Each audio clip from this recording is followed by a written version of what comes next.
स्वागत है आप सबका। मैं Vivek Bindra, international motivation speaker, leadership consultant, business coach. आपने कई दफ़ा लिखा ना कमेंट में कि नोकिया का पार्ट 2 कहाँ है, पार्ट 2 कहाँ है। क्षमा चाहता हूँ, थोड़ी देरी हुई। 4 बहुत बड़ी बातें, 4 इंपॉर्टेंट लेसन्स मेरे वीडियो में मैं आपको एनालिसिस, सिंथेसिस, केस स्टडी का ज़रूर देता हूँ ताकि आप उसको अपने बिजनेस में रेडी लर्निंग की तरह अप्लाई कर सकें। 4 बातें। पहला बात, Stephen Elop, he was a leader with favourable skills but unfavourable will. Stephen Elop जो कि नए सीईओ आए थे नोकिया में, आप जानते हैं, ही was a leader with high competence and low character. ये एक बड़ी साठगांठ का हिस्सा था जो बाद में ग्लोबल मीडिया में खुल के कई दफ़ा आया। इसके बारे में कई चर्चा, फोर्ब्स की भी मैगजीन में बहुत चर्चा हुई इसकी। स्टीफन ईलॉप एक्चुअली था कौन, समझिए। 2010 में इधर ज्वाइन करने से पहले वो माइक्रोसॉफ्ट में ही इंटरनल बिजनेस हेड की पोजीशन पे थे। नोकिया की बर्बादी के बहुत बड़े कारण बने। क्यों जानते हैं? फोर्ब्स सितंबर 2013 के आर्टिकल के हिसाब से स्टीफन ईलॉप नोकिया को जानबूझ के चुपचाप माइक्रोसॉफ्ट में घुसाना चाहते थे। ईलॉप जानते थे कि नोकिया को एंड्रॉयड ले लेना चाहिए। ईलॉप जानते थे अच्छे से कि इस समय नोकिया का जो अपना मीगो, नोकिया के पास अपना भी एक पावरफुल ऑपरेटिंग सिस्टम था। ठीक बात है, उसका सिम्बियन नहीं चल रहा था, लेकिन स्टीफन ईलॉप जानते थे कि हमारे पास मीगो है। उस समय मीगो का एक फोन आया जो अचानक बहुत तेज पिकअप कर गया था। मीगो, उस समय के जानकार बताते हैं, आज भी कसम खा के बोलते हैं, they will swear on it, कि भैया उस समय का जो मीगो था ना, उसके आउटस्टैंडिंग रिव्यूज आ गए थे। मीगो ऑपरेटिंग सिस्टम में बहुत तेज जगह बनाने के लिए तैयार था, लेकिन ईलॉप ने जानबूझ के उसको बंद कर दिया। एक्चुअली ना, ईलॉप अपने आप को स्टीव बामर का सक्सेशन की तरह देखना चाहते थे। स्टीव बामर मतलब माइक्रोसॉफ्ट का सीईओ। इनकी इंटरनल सांठगांठ थी कि नोकिया को, ये माइक्रोसॉफ्ट जो है ना, नोकिया को खरीद लेगा और खरीदने के बाद साथ साथ ये भी अंदर पहुंच जाएगा और ये इवेंचुअली अगला सीईओ बन जाएगा। इसीलिए इसको ट्रोजन हॉर्स की तरह कंपेयर किया गया। ये ट्रोजन हॉर्स बहुत लंबी स्टोरी है, आप जरा गूगल पर रिसर्च कर लीजिएगा इसके बारे में। मैं अभी नहीं ले पाऊंगा, वीडियो एक्चुअली लंबा हो जाता है। अपने भारतीयों की भाषा में इसको बोलते हैं घर का भेदी लंका ढाए। जब विभीषण जाकर के दूसरी पार्टी से मिल जाता है तो लंका का बर्बाद होना निश्चित है। ठीक उसी प्रकार ये ट्रोजन हॉर्स, यानी कि ये आदमी अंदर आ गया था अब नोकिया के, लेकिन ये था इंटरनली माइक्रोसॉफ्ट का आदमी। ये जानता था सिम्बियन में दम है नहीं। मीगो बहुत जानदार है, मीगो को उसने रिजेक्ट करा दिया। एंड्रॉइड में सब जा रहे थे। उस समय अगर ये एंड्रॉइड में चला गया होता ना नोकिया, आज किधर एप्पल किधर सैमसंग, कोई भी नोकिया को टक्कर नहीं दे सकता था। नोकिया ग्लोबल जायंट था भाई, समझ नहीं पा रहे नोकिया को कैसे कोई हरा देता। और उस समय ठीक समय था कि अब ये एंड्रॉइड में चले गए होते। इनकी बड़ी ब्रांड इक्विटी थी भाई, इतनी बड़ी ग्लोबल प्रेजेंस। अगर ये गया होता ना नोकिया उस समय एंड्रॉइड के पास, आज नोकिया के अगेंस्ट कोई नहीं। लेकिन ये जानबूझ के ईलॉप, ये अंदर का आदमी था माइक्रोसॉफ्ट का, सब जान गए इस बात को। आपके लिए लर्निंग क्या है इसके अंदर? आप लोग मेरे वीडियोस देखने आते हैं, केस स्टडीज, आपके लिए लर्निंग ये है, कॉम्पिटेंट आदमी हायर करने के चक्कर में हम, लेकिन अगर उसका कैरेक्टर ठीक नहीं है, वो जितना बड़ा लीडर उतनी बड़ी बर्बादी लाएगा। एक बार और समझिए, स्किल इंपॉर्टेंट है, मैं मानता हूं इंपॉर्टेंट है, लेकिन अगर आपके लीडर में विल नहीं है ना, तो समझ लीजिए बहुत खतरनाक हो जाएगा। अनपढ़ चोर थोड़ा डैमेज करेगा, पढ़ा लिखा चोर सब कुछ बर्बाद कर देगा। अनपढ़ चोर ट्रेन के अंदर से बैग चोरी करेगा, पढ़ा लिखा चोर पूरी बोगी साफ कर जाएगा, बोगी अलग करके ले जाएगा। और यही था स्टीफन ईलॉप। ये सीईओ का काम क्या होता है भाई? कंपनी डूब रही हो तो कंपनी को खड़ा करना काम होता है कि कंपनी को बिकवा देना काम होता है? इसने तो आके पूरी तैयारी करी, कंपनी को बिकवाएं कैसे। अगर आपकी कंपनी डाउन हो रही है, नीचे जा रही है, सीईओ का काम है कंपनी को वापस तैयार करना, ये बिकवा के माना। एक्चुअली जो है ना, माइक्रोसॉफ्ट लैपटॉप, कंप्यूटर, डेस्कटॉप, इसमें तो राजा था। उसके मन में ना ईगो हर्ट हो रही थी, उसको मोबाइल में भी राजा बनना था, और मोबाइल में राजा बनने के चक्कर में इसने नोकिया को खरीद लिया। पर ओवरऑल ये डिसीजन गलत हो गया। हमारे एक मित्र हैं राजीव मखनी, आप इनको जानते हैं, गैजेट गुरु। ये कहते हैं कि अगर ईलॉप नहीं होता ना, तो इतनी बड़ी ग्लोबल कंपनी ये कुछ $7 बिलियन में थोड़ी बिक जाती, कम से कम 7 गुना महंगी बिकती। $50 बिलियन की कंपनी 7 में बिकवा दी। ये था अगर लीडर ऐसा कॉम्पिटेंट था। ईलॉप बहुत कॉम्पिटेंट था, लेकिन अंदर से दिमाग में प्लान कुछ और ही था इसके। दूसरा केस, रॉन्ग एक्विजिशन। एक्चुअली ये क्या स्टीव बामर इंटेलिजेंट था क्या? माइक्रोसॉफ्ट जितना नीचे गया है इसमें स्टीव बामर का बहुत बड़ा रोल है। उसको तो बाद में आके सत्या नडेला ने बचा लिया, वरना माइक्रोसॉफ्ट खत्म हो जाता स्टीव बामर और स्टीफन इलॉफ के चक्कर में। तो देखने में तो लगता है कि इन्होंने सस्ते में खरीद ली माइक्रोसॉफ्ट, पर प्रश्न ये है अगर आपने सस्ते में खरीद भी ली तो नोकिया का नाम इस्तेमाल क्यों नहीं किया आपने? नोकिया का नाम क्यों हटा दिया? ये सोचे कि भाई मैं माइक्रोसॉफ्ट हूं, मैं अपना नाम रखूंगा। अगर आपको माइक्रोसॉफ्ट का नाम रखना है, चलो मान लेते हैं, तो आप माइक्रोसॉफ्ट का नाम रख लो, तो फिर 7 बिलियन क्यों खर्च करें? देखिए ये कहते हैं कि जी हमने नोकिया को इसलिए खरीदा क्योंकि हमारे को हार्डवेयर की रेडीमेड कंपनी चाहिए थी अपने धंधे को बड़ा करने के लिए। हमारा सॉफ्टवेयर है माइक्रोसॉफ्ट का, हमारा ऑपरेटिंग सिस्टम है माइक्रोसॉफ्ट का, तो हमारे को हार्डवेयर की रेडीमेड कंपनी मिल जाए तो हमारा मन है कि भाई फट फट फट फट अपने आप को ग्रो एक्सपैंड कर ले, तो इसलिए नोकिया को खरीद लिया हमने। नोकिया के पास हार्डवेयर कंपनी है, हार्डवेयर है, तो नोकिया की इतनी बड़ी ब्रांड इक्विटी को क्यों ठोक के खत्म कर रहे हो? नोकिया का नाम यूज करना चाहिए था, उसको बोल देते माइक्रोसॉफ्ट नोकिया। लेकिन आप कहते हो मुझे नोकिया का नाम इस्तेमाल नहीं करना। अगर नोकिया का नाम इस्तेमाल ही नहीं करना था तो फिर नोकिया को क्यों खरीदा? फिर तो किसी हार्डवेयर वाली कंपनी को खरीद लेते, चाइनीज कंपनी खरीद लेते, $1 बिलियन में मिल जाती। ये $6 बिलियन फालतू क्यों खर्च किया आपने? इनमें से कई लोगों का एक्चुअली मानना था कि नोकिया और माइक्रोसॉफ्ट मिल जाएंगे तो माइक्रोसॉफ्ट के पास हार्डवेयर भी अपना, सॉफ्टवेयर भी अपना, जैसे एप्पल है ना, एप्पल के पास हार्डवेयर भी अपना, सॉफ्टवेयर भी अपना। तो ये बेचारे सोचे कि हम एप्पल बन जाएंगे। ऐसे थोड़ी एप्पल बन जाते हैं। इनके पास वो ऑपरेटिंग सिस्टम एक तो कंपैटिबल था नहीं, और हार्डवेयर कंपनी केवल खरीदनी थी तो ये बहुत महंगी कंपनी खरीद गए। वो डिसीजन गलत था क्योंकि ये इंटरनल सांठगांठ थी। स्टीफन इलॉफ को अंदर आना था और उसके मन में था कि वो अगला सीईओ बन जाएगा। माइक्रोसॉफ्ट सोच रहा था कि नोकिया के साथ उनके, क्योंकि उनका हार्डवेयर में प्रेजेंस स्ट्रांग है, तो सोचा कि उनके फीचर फोन के माध्यम से छोटी डेवलपिंग मार्केट एशिया के अंदर वो कवर कर लेगा। लेकिन उधर हुआवे और शाओमी इनके फीचर फोन की कॉस्ट के बराबर स्मार्टफोन उठा कर ले आया। छोटे छोटे ओईएम मैन्युफैक्चरर्स फट फट फट इन्हीं की कॉस्ट पे, जितने का इनका फीचर फोन था इससे थोड़े लगभग ज्यादा पैसे पे ये स्मार्टफोन उठा लाए। तो ये माइक्रोसॉफ्ट वहां भी नहीं चल सका अपने फीचर फोन को लेके। एक्विजिशन गलत था, ये दूसरा पॉइंट। तीसरा पॉइंट है it's okay to be a last mover but at least be a fast mover. समझिए ये जो माइक्रोसॉफ्ट था ना, अपने ऑपरेटिंग सिस्टम को लेके बहुत आखिरी में आया। 2012-13 के आसपास एप्पल और एंड्रॉयड ये पूरी तरह फैल चुके थे। इनका इकोसिस्टम बहुत बड़ा हो गया था, जो आपने पार्ट 1 में देखा ना। तो माइक्रोसॉफ्ट जो है आया बाद में। It's okay, no problem. Last mover advantage भी देता है कभी कभी अगर आप फास्ट मूवर हो जाए। ये आए बाद में। अब एक तो पहले तुम लास्ट मूवर हो, और ऊपर से उसके बाद फिर स्लो भी हो।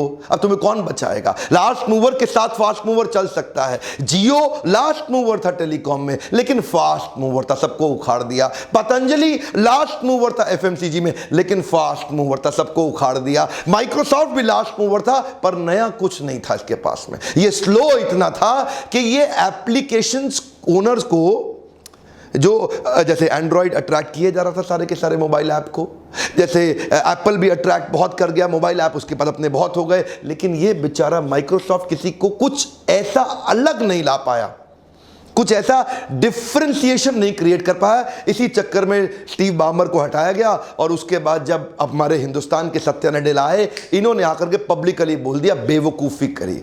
आपको तो पता है वो सारी स्टेटमेंट्स मैं आपको दिखाता हूं। ये आके पब्लिकली बोल दिया कि माइक्रोसॉफ्ट की सबसे बड़ी भूल थी नोकिया को खरीदना। सत्या नडेला ने स्टीव बामर के प्रोजेक्ट को खत्म किया, नोकिया को बाहर किया, एचएमडी ग्लोबल के हाथ दे दिया, और ये वापस अपने कोर बिजनेस पे फोकस किया। सत्या नडेला ने कंपनी को उठाया, कोर बिजनेस पे लगाया, बोला मोबाइल के धंधे में क्यों घुसे? जब पहले ही 2 इकोसिस्टम इतने बड़े हैं तो अपने तीसरे को क्यों लेकर के आए बीच में?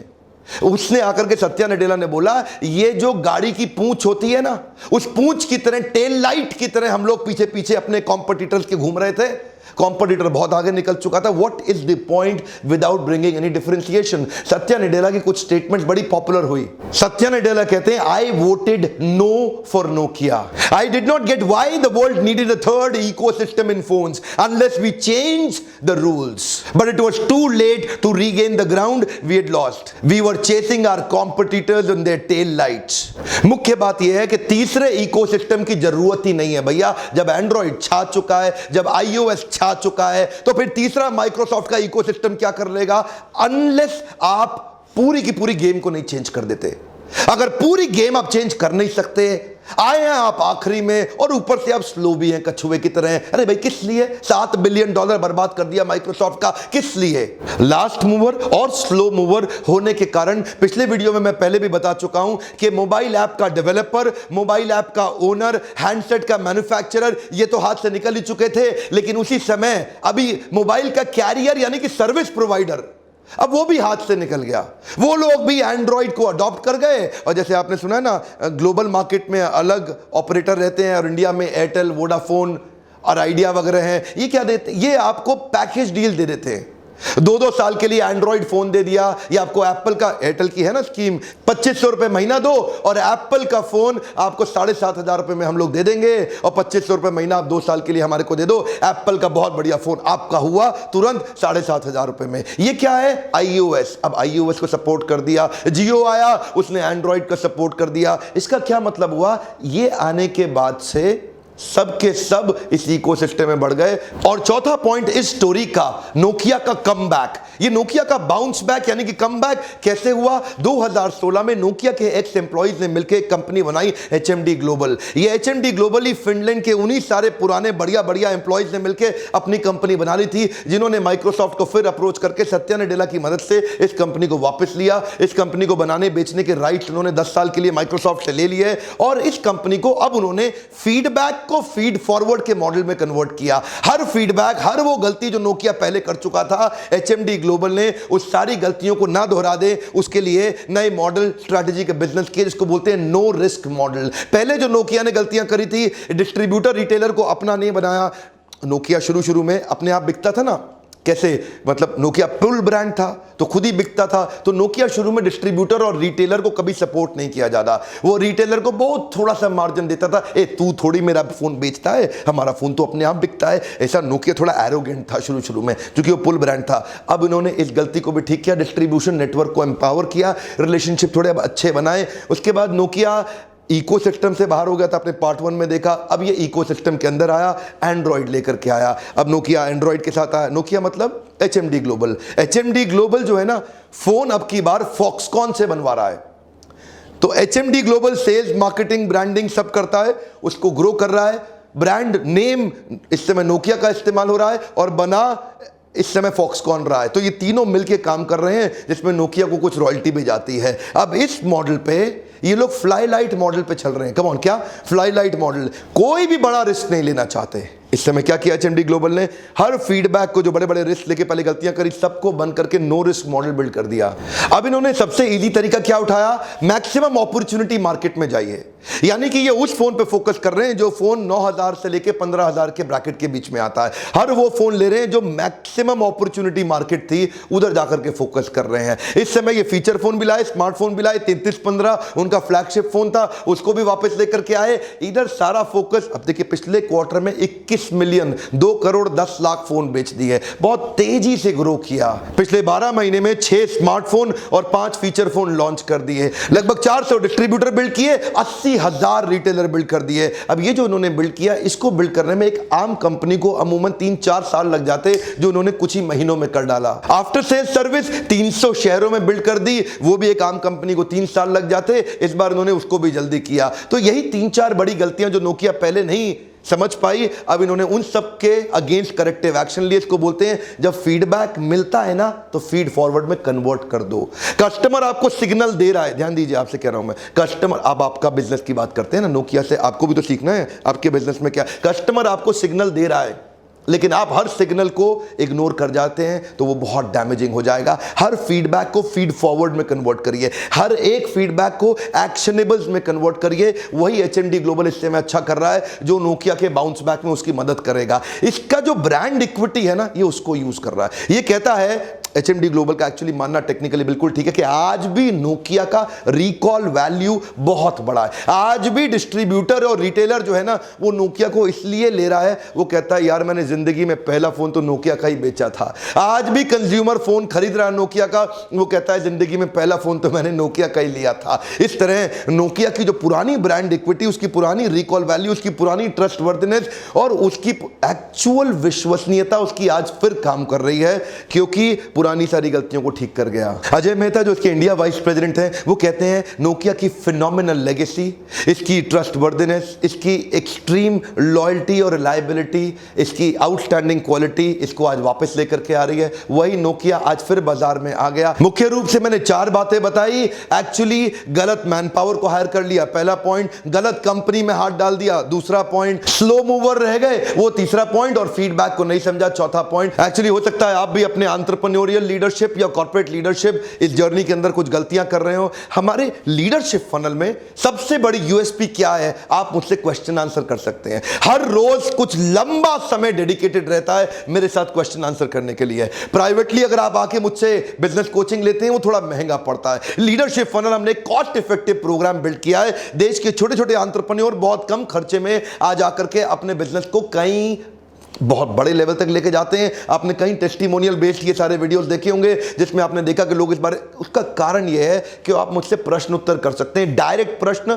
डायरेक्ट उत्तर। आइए मुझसे मिलिए, पूछिए, इसी नंबर पे फोन करिए, पता करिए कि अगला बैच कब है, कहां पे है, और लिमिटेड सीटें आप उसे बुक कर सकते हैं। एक मेरा छोटा सा रिक्वेस्ट, और इन केस स्टडीज को, जो 4 बड़ी बिजनेस लेसन मिले, इनको शेयर करिए अपने सारे बिजनेस ग्रुप्स में, अलग अलग व्हाट्सएप ग्रुप में, ताकि लोगों को मदद हो सके। भले ही वो लीडरशिप फनल में आ पाए, लेकिन उनको इन वीडियो देख के मदद हो सके। लाइक करिए अगर आपका उत्साह बढ़ता है। एक एक केस स्टडी में बहुत मेहनत जाता है, मैं आपको शेयर करता हूं, समय निकाल के आपके लिए वीडियो बनाता हूं। और आज का मेरा प्रश्न है, किस कंपनी या इंडस्ट्री पे अब अगली केस स्टडी देखना चाहेंगे? Xiaomi पे ऑफ कोर्स मैं जल्दी ही देने वाला हूं। जिस इंडस्ट्री या कंपनी के विषय में सबसे ज्यादा लोग कमेंट करेंगे या एक दूसरे के कमेंट को लाइक करेंगे, जो कि ऊपर आ जाता है, मैं उस पर अगला वीडियो जरूर बनाऊंगा। सब्सक्राइब आपने कर दिया होगा, बेल आइकॉन जरूर हिट करिए, दूसरों से भी करवाते रहिए, ताकि सबको इस प्रकार के शक्तिशाली वीडियोस मिलते रहें। ऐसे वीडियोस देखने के लिए, मेरे साथ जुड़े रहने के लिए प्रेम पूर्वक बहुत बहुत धन्यवाद।